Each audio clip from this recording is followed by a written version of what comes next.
at this point, I wanted to announce our final speaker for the acting dimension. She comes from a time and a generation where the term climate anxiety has kind of become the new normal. And she has turned herself into one of the leading voices of empowering youth to stand up for climate action. And she's fought alongside people like Greta Thunberg on the streets.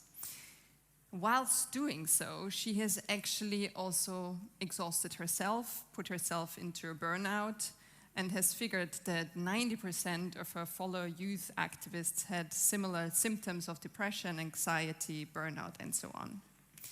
She was about to tell you here today about a project that she set up at the age of 24, which is called the Resilience Project. And the idea of it is to actually train young climate activists to take care of themselves and not burn themselves out for a higher cause. She got sick. And yesterday evening, we were still on the phone trying to figure out if, though she had fever and was really not in a good state, she could maybe make it to that flight today in the morning at 6:30 and fly for like 7 hours to somehow be here on stage and present to you. And I'm so happy to be able, in this case, to tell you that she took a really bold action by not acting. She's not here, she's not gonna speak.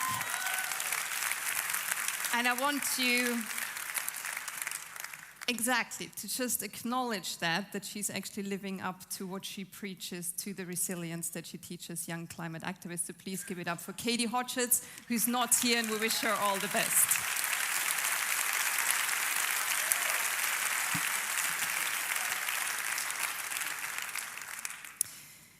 With this, before closing the main stage, we want to give you a bit of behind-the-scene footage of what's been happening in the IDG organization in the last year and what's about to come.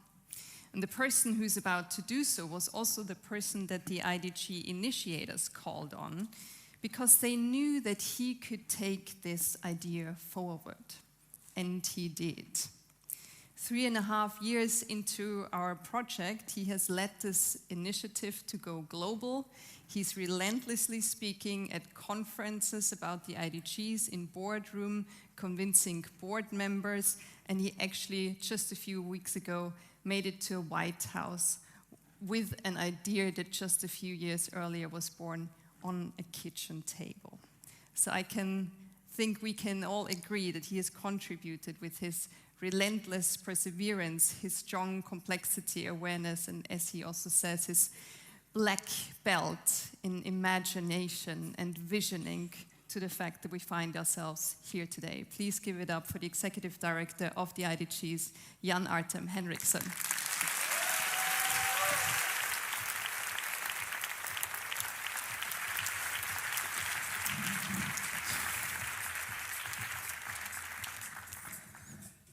Really honored to be here, and we learned from one of the speakers that the things that we passionately teach, we're usually bad at.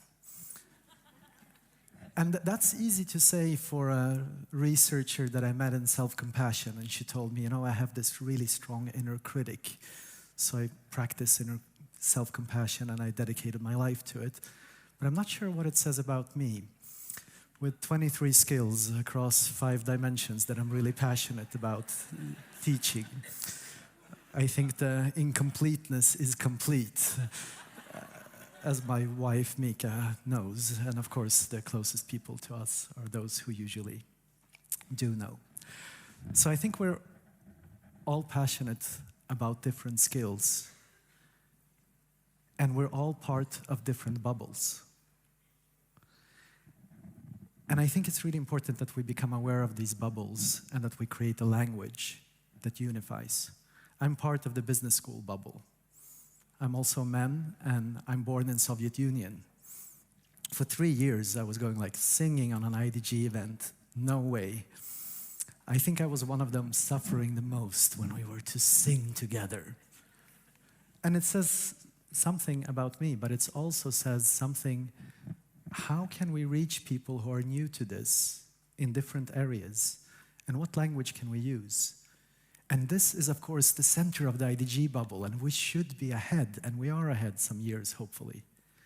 But I think it really, really matters that we start with something that unites, that many people care about, that we use language carefully and aware of the different contexts. So if we trigger, how many here were triggered throughout the day? Thank you. I hope you all get triggered, because that's part of the development. But if we get so triggered that we shut down or that we disconnect, it's not helpful. So the question is, how do we make this inspiring? Because inner development cannot be forced on people. It needs to be autonomous. It needs to be something that we choose. And therefore, language and pacing is really, really important in how we go about this. And I wouldn't want anybody to need to apologize for being too much corporate or too much spiritual. Hopefully this day, when we all gather from different countries, different communities, we can be ourselves. We're safe enough to be ourselves. And then we can go into different interest groups and work with what we care about. So during these 3 years, I'm really grateful for our partners of the foundation who helped us set this up and help us grow up. And as Rodney Irvin has been teaching us, we don't learn from experience, we learn from reflecting on our experience. I think it's a very important insight, and great partners help you see the world from another place and reflect on that.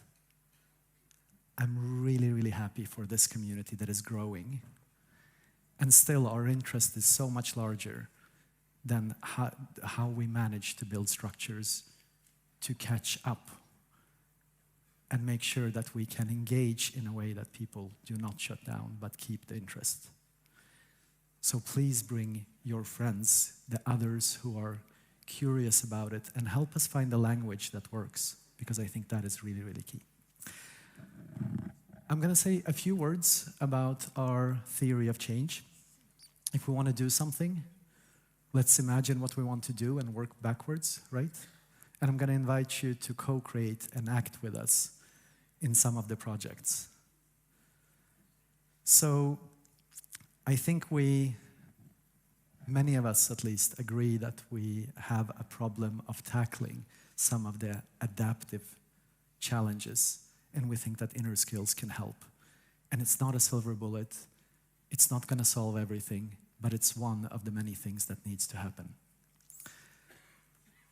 We have our mission, but for it to happen, we think there are 4 things that are essential. The first one is an understanding for inner development that can also be polarizing. In some contexts, even inviting people to take a breath is polarizing. Not a lion breath, that's very challenging. My business student person went, oh my God, and then I could breathe through it. And the understanding for inner development, the IDGs points to something. It helps people intuitively understand in a simple language what this can be about, and so we can go beyond the stereotypes of inner development just being sitting cross-legged, or meditating, or New Age, or whatever some of the prejudice are there, or too rigid, religious, dogmatic, or too dry and scientific. How can we understand what inner development is, but most importantly, point to the good practices based on scientific knowledge, I think is really important when we work with corporates and governments, because I don't think we will get anywhere without it. And of course, with respect for the ancient wisdom and traditions that's been here for years and years. How do we prioritize this into our own lives and into the lives of our organizations? How much time do we take, which I think is the most precious resource we have, but also how much resources do we actually spend on it?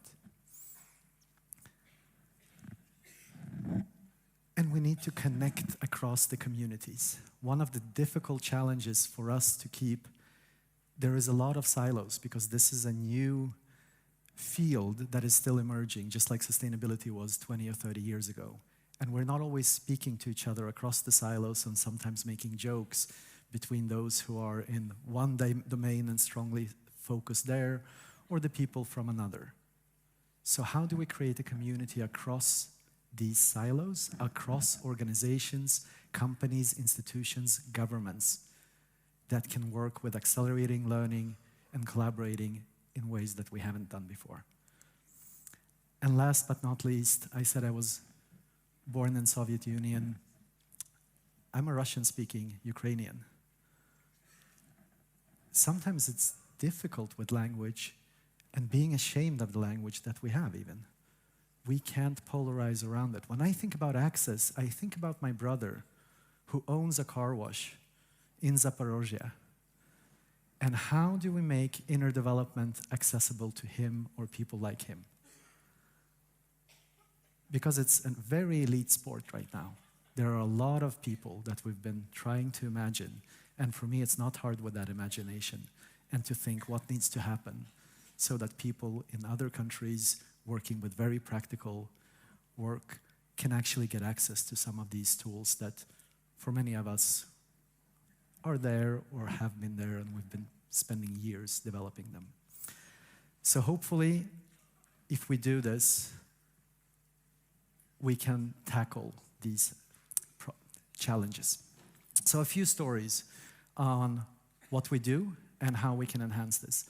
You've already heard the beautiful map and stories around our community, and Kristen, who was here and invited, Otto Scharmer from MIT, Rodney from World Business Council, Suzanne from IKEA, this beautiful little company, you know, that you bring stuff home and then you actually have to build it. I think it's the perfect analogy for the IDGs.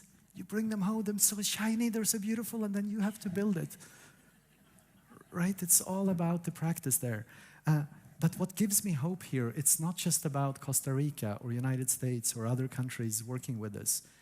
There is an initiative called Greening Government Initiative. How many know about this? A few. There are 60 countries now, it's US-led, together with Canada, who want to become climate neutral in the governments until 2050. And if you look at the list of these countries, the report that Kristen was talking about was sent out to more than 800 people, sustainability experts, people working with sustainability, thinking about climate change and redefining it from just a technical problem when we need to learn about CO2 and how we have an electric car fleet or other very important shifts in society, to seeing it as also an adaptive challenge where it's actually about leadership and culture. I really want to invite you to download the report, to give input on it. This is in US context and many US agencies that have been writing about it, but it has a brilliant framing. For each of the 23 IDGs, they ask, if we would focus on climate, how do we develop critical thinking for students or for people coming into a museum? And how do we demonstrate once we have it? How do we develop inner compass and how do we demonstrate it? I think it's a beautiful base for us to continue working on. Amy Edmondson said that when she read the report, that the IDGs had finally found their soul. It's very practical and applicable. We can take any SDGs, any global challenge, use the IDGs as a filter, and we can see how we can advance and be better at it. Let's do more reports like this and spread them globally. Let's adjust it for whatever country you're coming from. Let's create one like that for business, for public sector, for schools. Because context is everything and language is important. Another project that came out from the beautiful work that Fredrik Lindenkrona and Viviana, who was here on stage and leading the academic, the higher education circle, with what did I say, 400 or 500 people globally involved, researchers. In Switzerland, they looked at how to accelerate IDG integration. And good entrepreneur Nils, who couldn't be with us due to family reasons today, he managed to get a majority of the Swiss universities on board. And then I said, why don't we make this global? I think it was like 28 of 30-something universities in Switzerland joined. And the vision of this is to create a coalition of universities who wants to equip students with a lifelong habit of inner development. And I think we can feel it. How would our lives have been different if we, from our early age, would have been working with this? So if you're curious, you can scan this code and join and co-create. And this is still not fully initiated. We're still in the process of looking for co-founding partners, other universities. St. Gallen is one of them in Switzerland, many others. So please join and co-create with us. Another important thing that we're doing is we're still working with the IDG survey, and we gave us 1 more year to collect data. The team has worked really hard to make it into not just a survey, but a global conversation. And it focuses around 3 questions. The first question is, what do you care about in the outer? Whatever it is, it could be one of the SDGs, it could also be AI or other risks we're facing. What do you care about that matters? Second question is, how can inner development help? What skills do you think are needed to help you work on that problem? And the third one is about the future. What can we start doing together?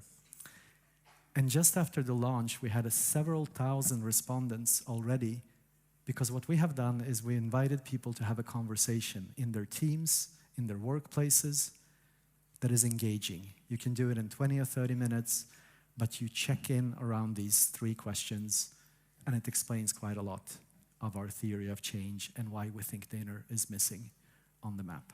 So please join, help us spread the word around the globe, join the conversation, and hopefully we can update the framework. We're hoping for maybe each 5 years. So 2025, we hopefully have an updated version, and then 2030, another one. It needs to be a dialogue, a global dialogue. 2 more things. We have been living with our principles since the start, which we co-created. There have been many other principles for the practitioner network, for the hubs, and so on. And they have helped us, and I hope you feel some of them, because this field can sometimes be dark and difficult if we're in sustainability. And we need not to forget about the joy. We need to focus on the co-creation. And we hope you really felt the co-creation, because we made a conscious choice not to control each and everything, not to get the speakers to send us all their scripts or pictures, but to really trust and co-create. And it's scary. And it's working. But we need to find the balance. We need to simplify, we need to live as we learn, and we need new principles because we're growing out of these. So help us continue co-creating the principles. We hope to launch them at our 4-year birthday party in May.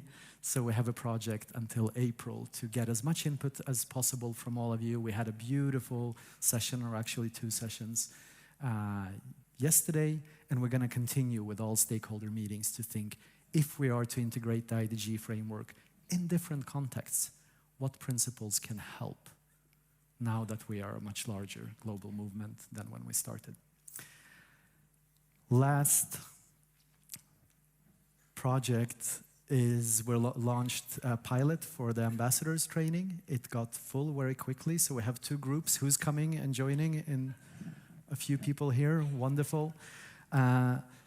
So we will be doing 4 more live gatherings, and we will be doing online gatherings, ambassador trainings.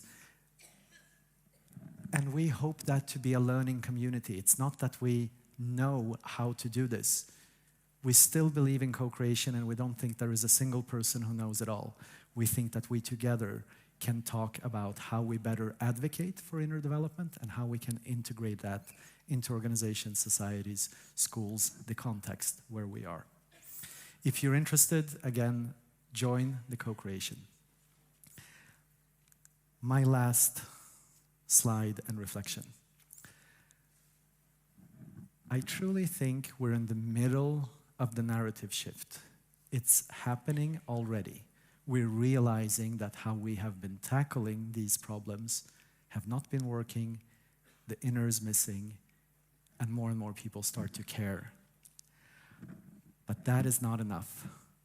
I really think that we need to continue to build the communities of practice that are integrative. We can't lose business or the conservatives or the progressives because we're going to become another polarizing force in the world. And this is not what we need. We need to create a space, and also tomorrow and throughout the days, where people are welcome with different perspectives, and we are curious about that. And we ask, how would inner development work in your context, in your organization? The communities of practice, we need to talk about different methods, and we need to talk about what works in which context. There are good practices, and there are actually practices that are not so good. And we also need to know in which context are they good or not so good, and promote the stuff that is useful, that is healthy, and that works. And last but not least, once this gets structural and into policy changes and development, this is where it makes the difference. Just a very small example to make it practical. 3 weeks ago, I bought a book and I went for a weekend course in self-compassion, presence, and some other things that I know that I'm perfectly incomplete around. The trouble is that I paid 6% tax for the book that I bought in Sweden, and I paid 25% tax for the course. I think every researcher knows here that a course will do more good than a book. So why do we have 6% tax on the books and 25% on the courses that we take? There are so many structural, small changes that can be done, and even without enhancing it financially in our organizations, in our personal lives, that can make a huge difference. But for that to function, we need to co-create, we need to level up our game, we need to dare, we need to act. Thank you very much for being with us.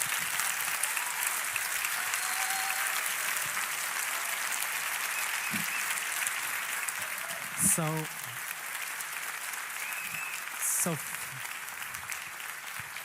for some last updates around the summit and what's going to happen there, also looking into the future, I will invite the fantastic Katarina Moser, who helped us stay brave, who helped us stay real, and who pushed the team to actually make it into a brave space and not just a safe space.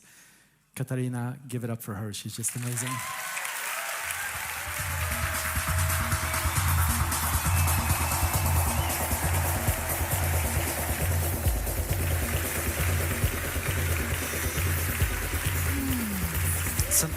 So now I get to ask the questions now, do I?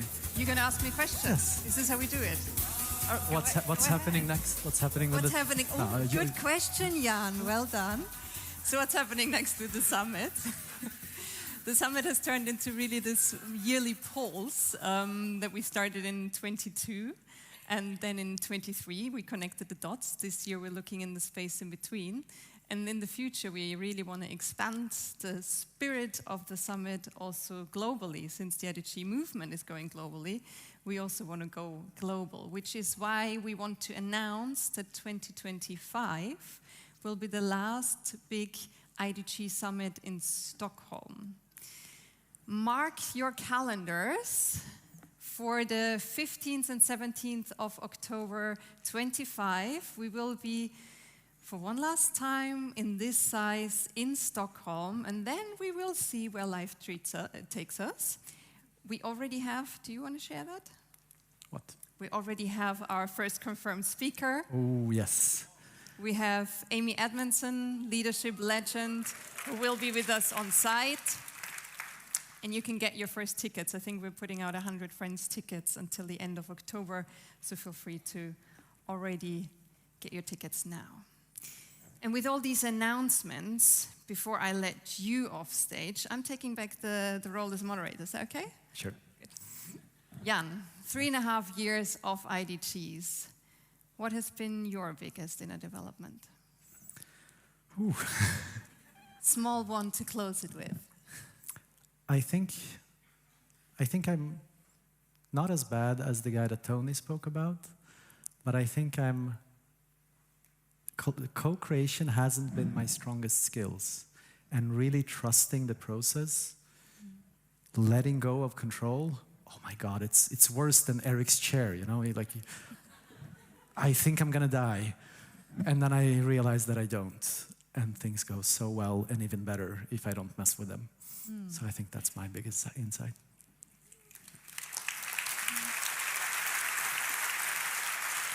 I think you survived and you made us grow with this as well. Thank you so much. Please give it up for Artem Henriksson.